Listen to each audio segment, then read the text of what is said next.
Hello everybody and welcome to Precision Machine Shed. Today I'm picking up where I left off, and I apologize, I had some audio issues, so we're doing a voiceover. Right here I'm adding CMD extreme pressure grease number 3 to the gear for the turning of the head of the Bridgeport. This is just to prevent any future galling or scoring or anything like that. This is actually what looks to be on there already, and this is a very good grease for that purpose. Going on to the next part of this, I had to figure out a way to pick up the head of this machine and get it situated onto the ram of the base. And in order to do that, I just strapped it up and lifted it up with my engine crane.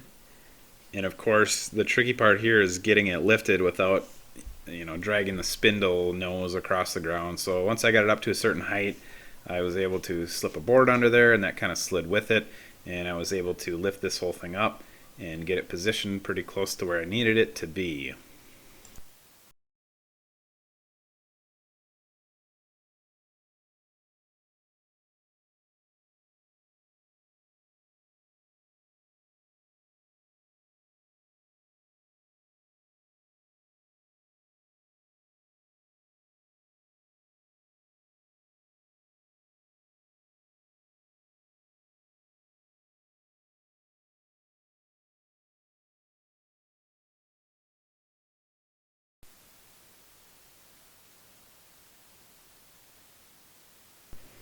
Once I got it up to this position, it was pretty tricky to kind of maneuver by yourself. One thing I'm doing before I put this back on is I'm putting some of that extreme pressure grease in the little gear there, and then a tiny little bit of it on the face of it just to kind of keep it, greased up. And I suppose a little thin, super thin little coat of oil would probably do just as well. That's pressure grease is probably overkill here. The next step, I would definitely recommend getting somebody to help you out, because I struggled with this thing. It's tough. If you don't have that head perfectly lined up, it's really difficult to line all 4 of those bolts up at once, as you'll see here in a minute. So if you had a second set of hands, this would have went way quicker. It probably took me 5 minutes of struggling with this thing to get it on there. Actually, and once I was able to line everything up and get it going, it went really well. But the trick is to get that head as level and as plumb as possible, so you can get those bolts in there and have them lined up. So that's the tricky part.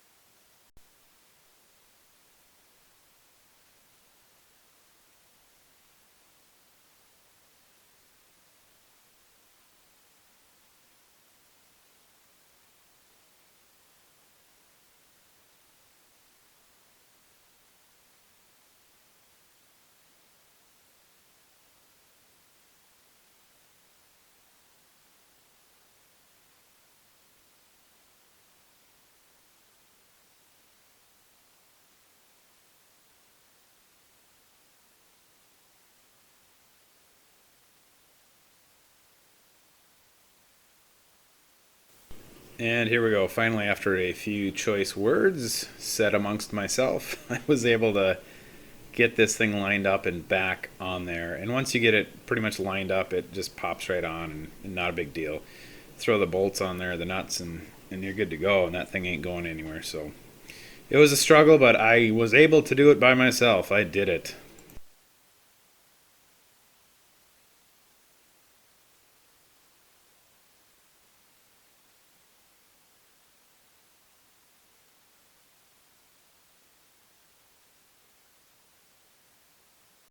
And there it is in all its glory, completely back together, partially cleaned up. It looks like a Bridgeport now. So I was pretty happy at this point in time to get this thing all back together. It's at this point it's technically a functional machine. I could theoretically use it once I get it set up again, but yeah, I was pretty happy and pumped about this. And at this point, I spend basically the next hour or so cleaning this thing up, cleaning up the head and kind of all around it to make it look nice.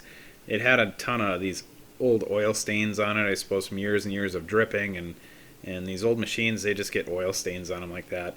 There's a lot of different things you can use to clean them off. One of the actual things that takes it off the quickest, probably not the safest thing to be using, but regular gasoline will take that off pretty quick.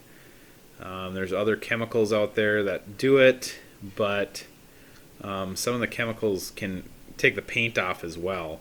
So gasoline, I mean, you got to have your windows open or have it ventilated really well, but it usually does a pretty good job of taking that stuff off really, really quick, and it won't usually hurt the paint that bad. So for the next few minutes here, I'm just going to clean away, and I'll speed the video up so you can speed through this, and we'll get to the next part.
When I picked up this machine, there was also this rotary phase converter that was included with it. I think the guy that sold me the machine didn't even know what this thing was sitting alongside of it, but I told him, yeah, it goes with the machine, it powers it, and whatever else.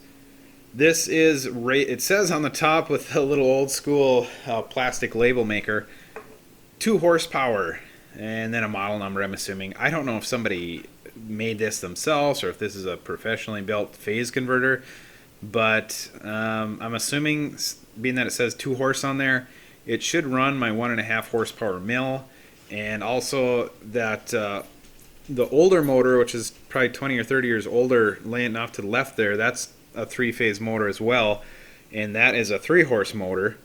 So I'm hoping that this one on the right here with the rotary, I'm hoping that's at least a 5 horsepower motor, being that it's a newer motor.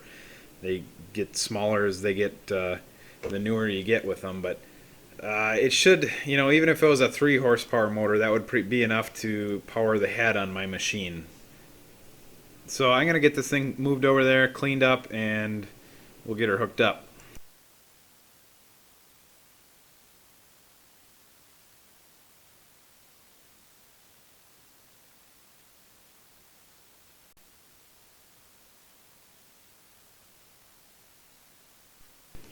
At this point, I took a few minutes off camera and cleaned this bad boy up a little bit, and it actually, doesn't look too bad. It's still an old rotary phase converter, nothing too impressive to look at, but it'll work. So how this works is it's the power box is on the side of the machine. Power goes to the cutoff switch on the machine, to the phase converter, and then the big thick wire there goes up to the power switch, which goes to the motor. So in a roundabout way, we get 3-phase power. And of course, being that I took that phase converter off, it was wired directly into the switch. So what I'm doing here is I'm just pulling the cover and I'm going to rewire the switch.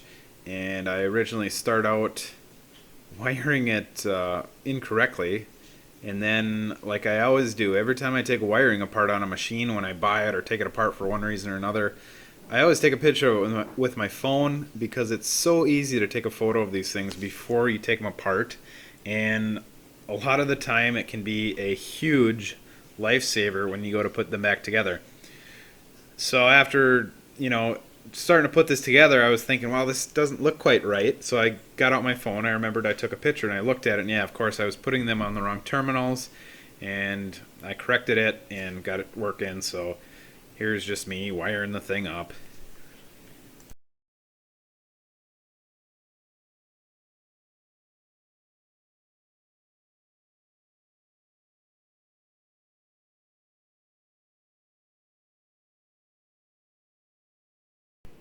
And of course, this is where I have the aha moment and realize that, hey, this isn't correct. At which point, I pull my photo out, and look at that. Hey, I know exactly where I went wrong, so I can fix it. So my problem was all the power in was supposed to be in the center terminals, the power out goes on the outside terminal, so I screwed up.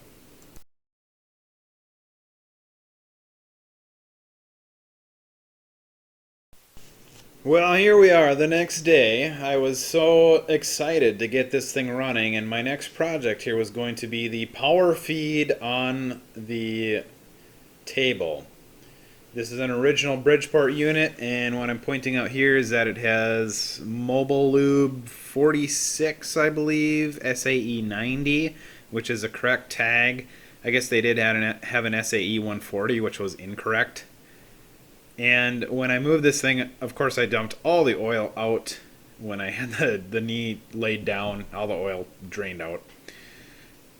However, I did a little cross-referencing online and did a little research and saw what I could see. And according to guys at Bridgeport, you can use Vectrola or Vector Mobile, whatever it is, number 2.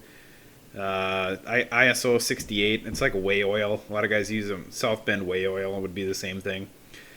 So I'm just checking here to make sure there's nothing left in there, draining it out, and of course there is nothing left in there. It's gone. And so we'll just plug that back up and fill her up here.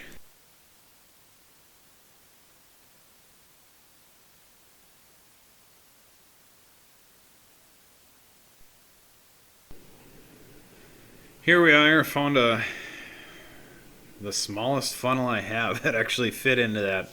I don't know, this is like a 7/16 or a half-inch plug in the top of these things. And they don't really take that much. Basically, right above the tag there, that's the bottom of the reservoir, to the best of my knowledge. So I only used, I don't know, 8 or 10 ounces in there maybe. Not even that, probably. So you can just see it kind of filling up there. It's super exciting, I know. We watch this all day. And so here we are. Here's where things, right before things started going downhill. I had it all back together. I'm flipping the power switch there. There's a power switch on the back of the machine, the control box. You can see the red light there. That's a control power box for the cross feed, the power feed. And so I'm going to crank her on here. Of course, I've never used one of these, so I'm just messing with it. And doesn't work. Wait a minute, I gotta crank her up a little more. So now it works. However, it sounds a little, I don't want to say crunchy, but it's noisy. And from everything I've heard, they kind of are noisy.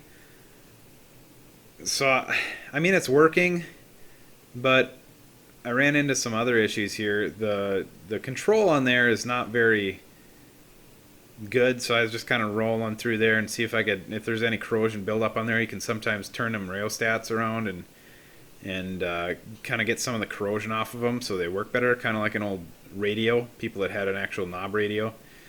And so I'm just trying here. See, it now works a little better, but it's still not the way it should be. Rapid traverse, okay. Yeah, I didn't know you had to have it engaged before that actually works. I'll figure it out here in a second. There we go. All right. And the problem we ran into at this point is I looked at the back of the machine and figured out, well, one of these minutes here, but there's a little gray smoke coming out of the back of that thing, right about there. So I was like, nah, I'll shut that off. Yeah, we'll shut it off. And I messed with it a little more, but after that I just left it alone. I'm gonna have to mess with it some other day. I don't know if there's oil in there or if the brushes are shot or whatever, but I'm gonna have to look at it a little more. I mean, it functions, but something's not quite right in there. It shouldn't be smoking. Getting back up to the head here, I pulled that stop assembly out of there the other day, and I had a hell of a time getting it out because there was a broken snap ring in there. And the very bottom of that, I don't know what you want to call it, the screw, there's the broken snap ring on the right, and my new one on the left that I had to go pick up. 55-cent part plus tax. So in order to get that thing back on there, you have to pull that whole assembly out, and I will kind of go through and how, the do's and don'ts. There's a screw up there, you got to take that out. That's just a cover. And Then down on the bottom here, there's a little rocker arm, and you pull this screw out, and it's a long dog pointed screw that holds that lever assembly up in there underneath there, and that just should just fall right out of there. And that assists with the auto kick out of the head. And then up top here, there is a little pin in there, and that pin you can read online or look online. You can put a 440 or some guy said a 540 screw in there. I have a little 440 screw. It's about an inch long. You'll need it at least an inch long. It's a tiny little screw. A lot of people don't have them sitting around. I happen to. But one of the tricks I didn't find anywhere is you have to have that quill down. If it's up at the top there, you can't pull it out. So you have to bring that down just an inch or two, just get it out of the way, and then make sure that screw is screwed in there as far as it'll go. And grab up pliers, and you can usually wiggle the bottom of that shaft, and that thing should pop right out without too much trouble, just like that. So there's that pin. But if you have that quill all the way up, that will not come out of there. You will not be able to get that out. It'll be a royal pain.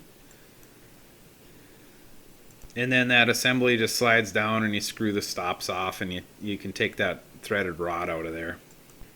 And then I figured this one out pretty quick. To get that split ring on there, you cannot put it on from the bottom side. I got it about halfway on there, and I realized, well, if it's on there, how am I going to get it back up through there? So you have to take that rod completely out. And don't mind the middle finger, but if your rod is nice and clean and your stops are nice and clean, it should spin right off like that. And then that whole assembly can come out if you need it to come out. However, all you need to do really is lower that thing down. If you want to clean it, now's a good time to clean it. You lower that thing down, and then you just slide that ring over top. And while that's sitting on there, you put both stops back on there. And like that, they should just cruise right back on there. Pew! God, that's nice. Nice when you're using the machine too when they spin like that, because you don't want to sit there all day and crank those things up and down. I've done that on machines that they don't move like that, and it's a royal pain. So then you slide that back up into place. Here we go. Slid back up into place. And you can do one of two things. You can put the snap ring back on, or in this case, I'm just going to put that rocker arm back in there, and the set screw side goes, to the best of my knowledge, underneath the round plunger on the left, and then the rocker arm side goes under the threaded depth stop. And then we put our dog point screw back in there. By the way, if you don't have one of these, a 6-in-1 screwdriver like that, if you can find a good quality one, I think this one's a Lennox, but if you can find a good quality one, I used to have one of those from, I think, Ace Hardware back in the day, and that thing lasted forever, and I beat the royal you-know-what out of it. And that thing was so handy. I have one of those in my tool belt when I do construction. I try not to do that very often, but when I do, yeah, those things are awesome. And there, you just pop the snap ring back on, and you're good to go, and kind of put it all back together. And at this point, I'm putting that top pin back in there again, drop the quill down a little bit, and wiggle that rod up and down a little bit, and it should slide right back in. And there we go. Yep, I put that thing back in. And then we put our little plug back in, and it is all reassembled and good to go. And those things don't need to be super tight. They just need to basically cover the hole is all they do. And then our broken snap ring is repaired. Alright, I'm going to voice over, so you're not going to listen to my lips going with my voice. But right here I'm pointing at something important, explaining something that you probably need to know. And it runs back to the machine, and now that you don't know it, you're not going to know it, so haha, joke's on you. Anyways, no, what I'm talking about really is my power supply. I have a plug on the ceiling for an auxiliary electric heater that's actually a 30 amp. So long story short, I just ran a power cord from the machine up to that outlet, and I use these locking plugs. I believe they're, I don't know what they are, 30 amp locking plug, 220 volt single phase. They work very well. I love those locking plugs. And then, of course, I went to the hardware store and bought some wire. That's not wire. It's wire, but it's a cord. It's an actual cord. And the sad thing is, That cord and those plugs was a tad bit more expensive than standard 10 gauge electrical wire to run about 15 feet, maybe 20 feet. And so I just ran a cord and it's going to work out well. And of course, I grabbed one of the wrong plugs because somebody put the wrong plug in the wrong spot on the shelf. So, me not looking, I just assume it should be there. I grabbed the wrong thing, so I got to return it. Anyways, nothing really important. But this is probably me smirking at the fact that I should probably be telling you something really important that got deleted and you don't know it. So there we go. And this is me clapping my hands together, saying a bunch of stuff that probably really doesn't matter, waving my arms around, pointing at this, pointing at that, looking around, and thinking, what am I doing here today? It's just going to get worse from here. Why am I even trying to do this? I should probably give up now and stop and wait until tomorrow. Tomorrow will probably be a better day, but we'll continue on here. And this is the part where I fire this thing up, and this rotary phase converter is honestly the quietest rotary phase converter I have ever heard. I will have to actually get audio for you guys because it's crazy. It's quiet. And drum roll, please. The moment of truth. I turn the thing on and it actually works. So I'm not an expert on Bridgeports. I've ran one before, not a lot. And technically it wasn't a Bridgeport, okay. But I'm assuming how this works is when it's in high, when the lever's in high speed, you use the high speed switch. And when it's in the low speed setting, you use the low speed switch. I'll figure it out. I can mill on a milling machine. I just gotta learn how to run the thing. No, that's not true. I can run the thing, but it's been a few years. I used to have one of these, but it's been 4 or 5 years since I had one, and I didn't really use it that much when I had it. So here it is. It's running, as you can hear.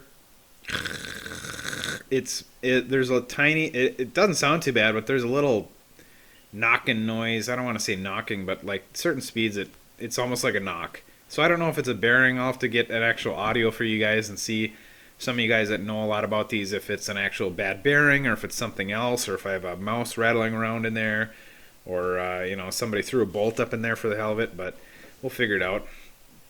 All right, this was my massive failure for the day. This is what started bad things for the day. I picked up an R8 to J2 adapter for my Albrecht German-made, nice German-made Albrecht chuck, and I got it off of Amazon, not expensive, no big deal. I'll just pop that in there. We'll go over to the press here, and I'll pop it in and just give it a little pressure, and we'll be good to go.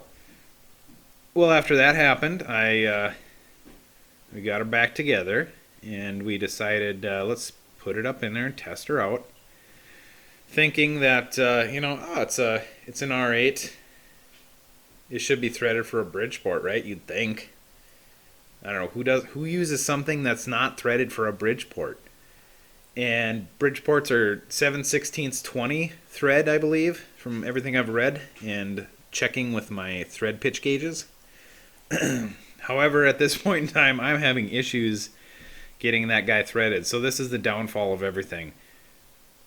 Long story short here, they sent me something that was not 7/16 20. And I can't figure out what it is. It's probably metric. I don't have any metric studs or bolts that will fit in there. And so I got to send the thing back, and I was so disappointed with this. And the crappy thing, which led to more crappy things, is that I had to make a little tool to get that thing apart because I pressed it together thinking I'll never have to take it apart again, because why would they, I bought the right thing, right? It should fit. No, that wasn't the case. So here I'm looking at it thinking, that ain't right. Pull the drawbar out, look at it, that ain't right. I mean, the drawbar's fine, but it's but that, actually the drawbar threads were in perfect shape, and I could tell inside that collet that it started, one of the threads started cutting into one of the other threads. So the drawbar was in good shape, but that cheap collet is cheap, to say the least. And then here I am just pointing out all the flaws and how upset I am and all the choice words I was probably using at the time, and announcing my dissatisfaction with Amazon and the description and all the sellers on there, and how I wish I would have just bought one from MSE or somebody like that, and probably wouldn't have missed, buy once, cry once type of thing. Who knows? Here I am looking stoic and handsome, just sitting there taking it all in. And of course, all this has brought us up to now. Looking back, it looks like I probably could use a haircut. Maybe lose about 10 pounds. That'd probably help out. You never know. I don't know. But I don't know. Hopefully you guys got something out of this. I don't know. Look at the machine. I mean, at least it's nice and clean. It's squeaky clean. Even if it don't run, it at least looks good sitting in my shop. So I don't know. But I don't know. I hope there was some actual material in this. I hope you guys got something out of that. If you enjoyed it, knock on Bridgeport. Give me a comment below. Let me know. I was going to ask some people some questions about the stuff they heard, but that's pointless at this point. So till next time, be sure to like, comment, share, subscribe. Don't buy those things from Amazon.